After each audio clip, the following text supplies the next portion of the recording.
Ban will hurt, but the FA still needs to answer some tough questions. For a few years now, English football has been able to take the high ground. When it has come to trouble, and particularly on racism, the country has been more sinned against than sinner. It was an odd state for those who could remember the 70s and 80s, or even for those who had lived under the shadow of those times. It also was with an unwelcome sigh, no doubt, that the familiar feeling was greeted again after the events of 11 July.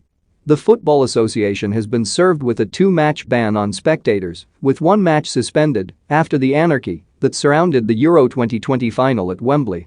This means 1 relatively low-key Nations League match will be played without fans. The FA will also be forced to cough up a €100,000 £84,500 fine along with losing all the match-day revenue it might have earned. In these straitened COVID times, it's tempting to think the latter consequence may hit harder. The punishment, applied by UEFA, does not answer any number of unresolved questions about the events at Wembley. First and foremost, those questions relate to the state of policing outside the stadium that day, before, during, and after the match. They also take in the security plan, arranged between the FA and Metropolitan Police, signed off by UEFA, that led to so many people entering the stadium without a ticket. The questions could also be extended to other matches at Wembley during the Euros, particularly the semi-final against Denmark, and the unsavory experiences recounted there. Baroness Casey's inquiry into 11 July, a report expected before Christmas, may deliver some answers. Then again, given the stubborn silence from the FA and the Met which has followed the events, maybe it won't. One broader, more intangible question is about reputation. What did those horrible scenes do to the name of English football, so painstakingly restored, to the FA as high-functioning administrators of a world-class stadium, to London as a global entertainment destination? To take them in reverse order, the increasingly bulging streets of the English capital suggest that London is very much still a place people want to come to, an open city where you can have a good time whoever you are, particularly if you like a drink. For the FA, it's a bit more painful, another blow after a series of them. It lost its chairman last year after he made a series of racially charged remarks as embarrassing as they were insensitive. Dozens more staff have left, the cost of COVID cuts, an attempt to fill a £250 million hole.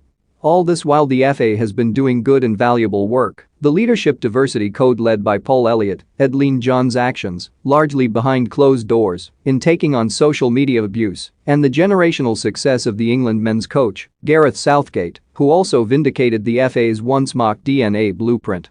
The CEO, Mark Bullingham, has made a quiet but forceful mark. What happened on 11 July will have sorely hurt everyone at the FA. They know it has rightly rekindled doubts around credibility and competence that the organization has worked so hard to put in the past.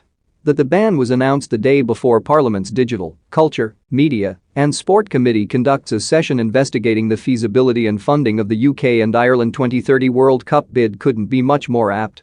There's more than enough blame to go around though, and in asking what 11 July did to English football, there are the people who caused the trouble. The last time England were censured by UEFA was at the turn of the millennium. A stadium ban was threatened after fans ran onto the pitch during a qualifier against Turkey and, notably, racially abused players and fans. The incident at the Stadium of Light prompted fears of an English hooligan revival. The Wembley jib, the queasily cheery label given to this year's events, has not as yet. UEFA's punishment, in fact, sees the English being treated like any other transgressive nation, not an exception. It was more lenient than that laid down against Hungary for fans' repeated homophobic and racist behavior during the Euros. Perhaps this is because, while the events of 11 July were frightening and deplorable, they were not expressly about violence. They seemed more the actions of young men who wanted to savor an experience and didn't care what happened in the process. UEFA's punishment shows England still has a problem, but maybe its nature has changed. Changed. Changed. Changed. Changed. Changed. Changed. Changed. Changed. Changed. Changed. Changed. Changed. Changed. Changed. Changed. Changed.